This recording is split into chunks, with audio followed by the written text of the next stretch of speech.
This is Darrell with Hands-On Cisco Training. Today we're going to talk about why RIP version 1 doesn't work that well. Here's our network map we're going to go through today. I have two Class Bs that I'm using, 172.16 and 172.17. When looking at this map, we basically have three routers connected in sequence. It's still our triangle. We're just not going to enable one of our links. You don't need to physically change anything from the previous session. 172.16 is our transit network, which connects all three of our routers. In addition, we have a couple interfaces inside 172.16 connected to our edge routers. On our edge routers, we also have loopback interfaces for 172.17. So one of the things we're going to see today is what happens when in RIP version 1 you have a classful network, in this case a Class B, which is discontiguous, not connected. The other thing we're going to talk about is what the effect is of a variable subnet mask. Here we have inside 172.16/24. Inside 172.16, the Class B, we have a /24 and a /25. And all the rest of our network is /24. In the previous session, we looked at the RIP version 1 packet format. And in RIP version 1, you have the IP address of the route. And you have the metric, which is how many hops to where that route is originated. But you don't have the netmask. The only reason that this router is going to know that 172.16.5.0, because the network is 172.16.5.0, is a /24, is because this router has interfaces connected to the 172.16 Class B, and those interfaces are also /24s. So the question is, here we have 172.16, this is a /25. What's this router going to think? This router doesn't think, the bottom router does not think that the 172.16 net is a /25. Okay, let's go with our router configuration. Here we are on the top router.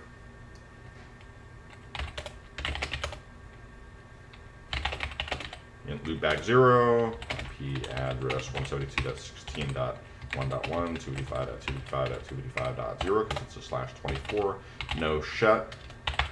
Before today's session, I did a write, erase, and a reload in all of my routers. And the hostname top, and that way things show up correctly in our CDP neighbor. Int loopback 1, IP address 172.17.1.1, 285.285.285.0, no shut. Int serial 1, IP address 172.16.2.1, 285.285.285.0. Clock rate 64,000. This is DCE. No shut. And show IP int brief. It's always a good idea to write mem after making configuration changes on a production router. The only reason I'm not doing it so often is because this is a lab, and sometimes it's more convenient not to write mem, although sometimes I do that out of habit. The other thing is you can see our serial 0 interface is still shut down. So even though our network is not a triangle today, we have this gap. I don't need to uncable anything. I just leave it in the shutdown state, and we're good to go. And that is it for the, conft router RIP version 1 network 172.16.0.0 network 172.17.0.0. I have attached interfaces in both of those networks. And that concludes my top router configuration if I did everything right. Now I'm on the middle router. Would I like to enter the initial configuration dialog? No. And now it's going to sit for a few seconds. Let me go to the, this is because I did the write erase, so I'm going to go to the bottom router for a minute. It thinks I clicked yes. Back to the middle router. These things are sometimes slow. Okay, this is middle. hostname middle, int loopback 0, IP address 172.16.4.1, 255.255.255.128. This is our /25, no shut. Int loopback 1, IP address 172.16.5.1, 255.255.255.0, no shut. Int loopback 2, IP address 172.17.2.1, 255.255.255.0, no shut. Int serial 0. It's nice to be able to create as many loopback interfaces as you want. IP address 172.16.3.1, 255.255.255.0, no shut. This is DTE, so I don't need. This is DTE, so I do not need any clock rate. And then end conft router rip version 1 network 172.16.0.0 network work 172.17.0.0. That's it for the middle router. Let's go to the bottom router, which is the router in the middle. Hostname bottom. Int serial 0. IP address 172.16.2.2, 255.255.255.0. No shut. No shut. Int serial 1. IP address 172.16.3.2, 255.255.255.0. No shut. Clock rate 64,000. Router rip version 1 network 172.16.0.0 end. I only need to type in one network statement here because the network statement turns on RIP on the interfaces inside that classful network, the 172.16.0.0 interface. Even though I'm routing, I have routes for the 172.17 net. All of the interfaces on the bottom router in the 172.16 net. Okay, so let's test our network. Ping our directly connected interfaces. So we can ping the top router serial interface. We can ping the middle router serial interface. So layer 2 is up ping 172.16.1.1. So this is the loopback interface on the top router inside the 172.16 net. That pinged fine. Let's ping 172.17.1.1. Interesting, I've got 50% packet loss. Every other packet to 172.17.1.1 is getting to the top router and being replied to. But every other packet is not being replied to. Let me repeat that ping. Now it's interesting, the U means I've got an ICMP unreachable back. The bang means that the ping was successful. The dot means there was no reply at all. The bang means that it was successful. The U means I got an unreachable back. Why is this happening and what exactly is happening? Let's do a show IP route 172.17.1.1. And my route, what's interesting is my route entry is not for the /24. My route entry is for 172.17.0.0/16. And I have two next hops to it. One next hop is going out my serial 0 interface, which goes to the top router. The other route entry goes out my serial 1 interface to the middle router. So I have two routes to the whole /16. The question is, why? I'm receiving these route entries from the top router, and I'm receiving the route entry from the middle router, but not for the /24. I'm receiving it for the whole /16. Let's go plug into the top router and see why this is happening. Let's do debug IP rip. And we might have to wait up to 30 seconds.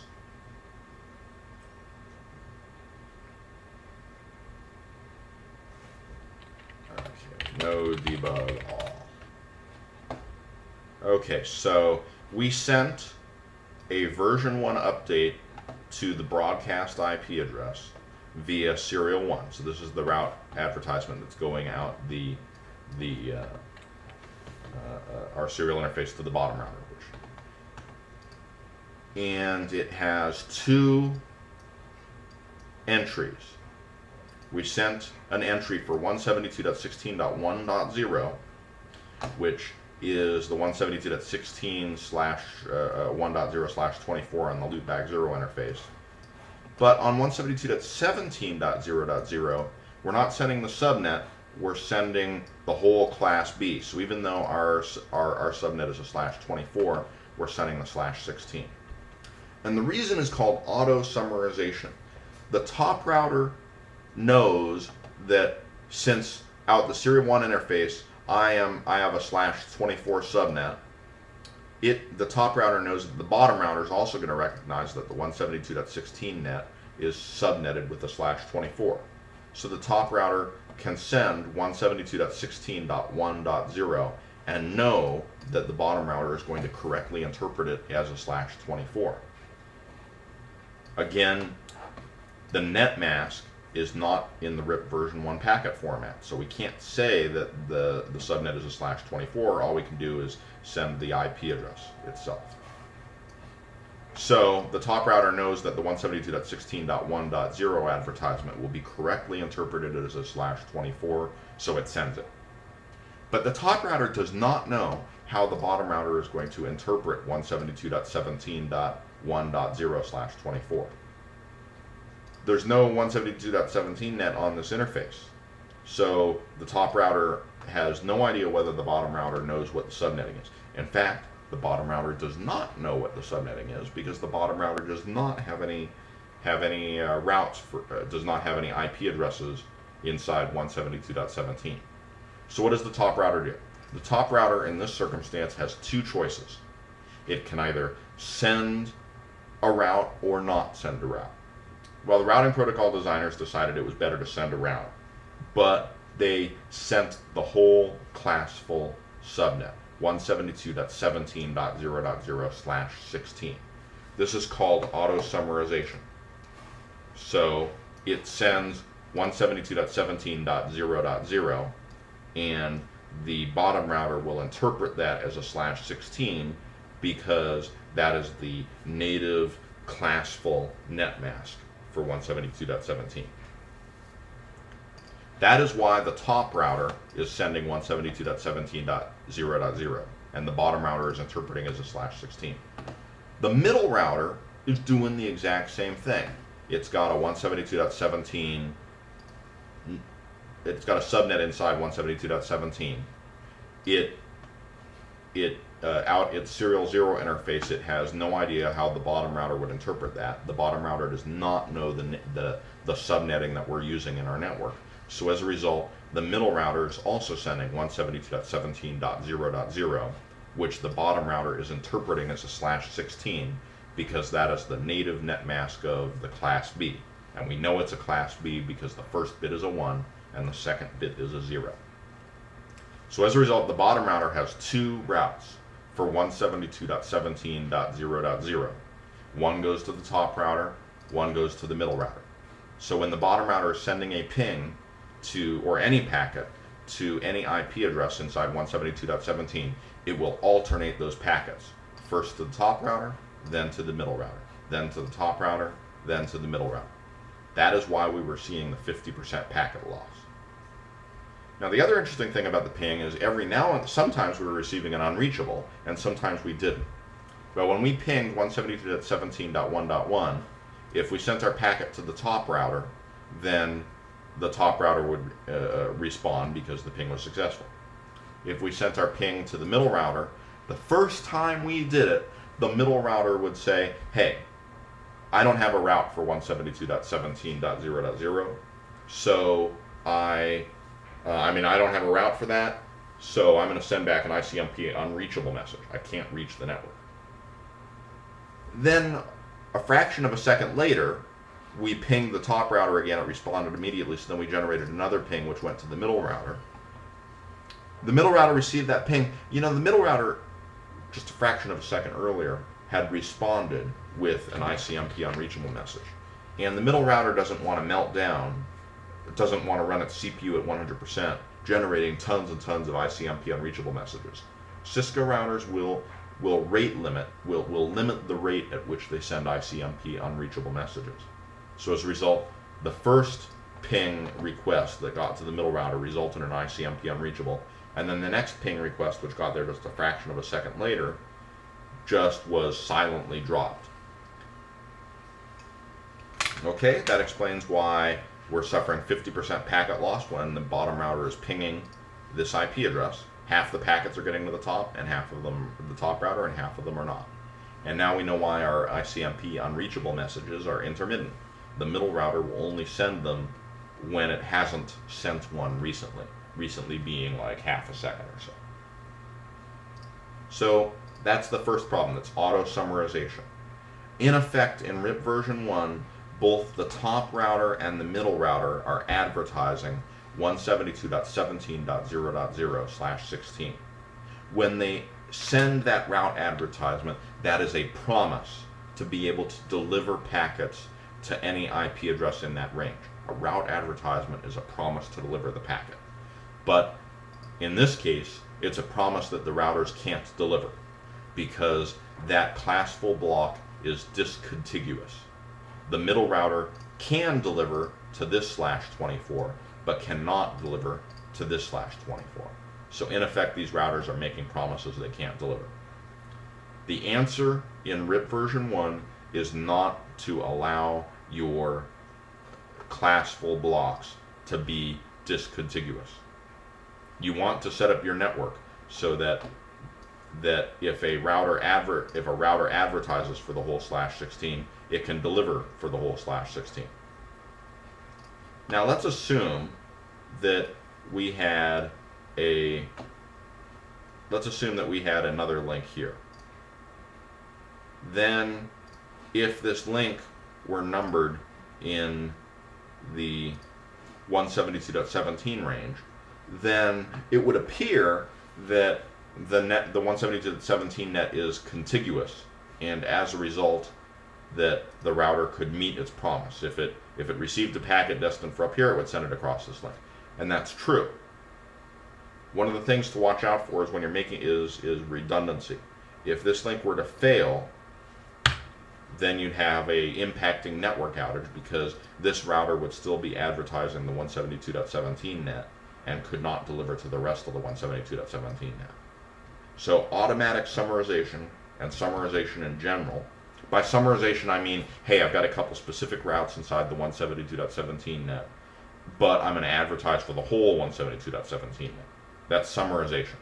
This is called auto summarization because the summarization is occurring automatically without being explicitly configured. And in fact, we can't turn off auto summarization for RIP version 1 because RIP version 1 does not have the concept of a netmask. So auto summarization is good in that it decreases the number of routes in our route table, but it's bad because when applied incorrectly, because when you summarize incorrectly, you can't keep your promises to deliver the packets to all the IP addresses that you're summarizing. Okay, so that's it for the auto summarization problem, where let's also look at the bottom router and see whether we're getting this 172.16.4.1/25 net. So moving to the bottom router.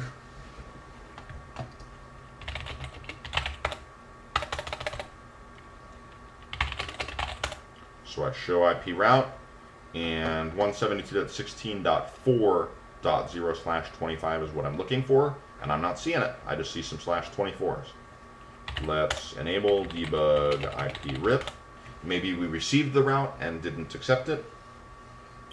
So there's the routes we're sending.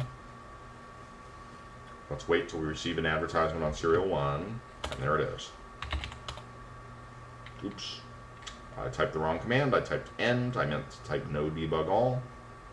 And now what's happening is when I type, okay, no debug all. A little tangent here. When I type a word that the router does not recognize, it attempts to telnet to that host name, and it attempts to look it up in DNS. And the lookup fails because we don't have a domain name server on the network, and we don't have a domain name server configured on our router anyway. So every time you type a word that you don't know what, every time you type a word that just randomly mistype something, then it will do this lookup and it will waste like 10-15 seconds. The solution, well, there I went again. I typed the wrong thing. I meant to type conft, and now it's doing a DNS lookup for the host name conft, so it can telnet there. Conft, no IP domain dash lookup. There's a dash there, not showing up. Now if I type conft without a space or end, it just says unknown command because since I have domain name servers turned off, it no longer tries that. Okay, let's go back to the update we received on serial 1. We received 172.16.1.0 and we received 172.17.0.0, the auto-summarized class B. But, so the middle router only sent us 2 of its 3 interfaces. It didn't send us the 3rd. Why not? The reason is because the middle router knows that we will interpret anything inside the 172.16 classful network as a /24. So it sends us the /24 inside that range. But it also has a /25 in that range. It knows that we will misinterpret it. So it chooses not to send us a route advertisement that we will misinterpret. So variable length subnetting does not work inside RIP version 1, as you'd expect, because you can't put the subnet mask inside because you can't put the subnet mask inside the route advertisement. Okay, so these are the ways that RIP version 1 can be broken. The first is if you have a discontiguous classful network, IP addresses in a classful network but not all connected to each other, then the routes will be auto-summarized and you can have packets going to the wrong location, resulting in 50% packet loss or worse. If you have variable length subnet masks, the router will know that that is going to be misinterpreted, and so it will just simply not advertise a /25 out an interface which is a /24 in the same classful block. If it was a different classful block, like this 172.17, advertising out this 172.16 subnet, then it would auto-summarize it and advertise the whole classful block, in this case the /16, because that's a class B. Okay, that's it for today.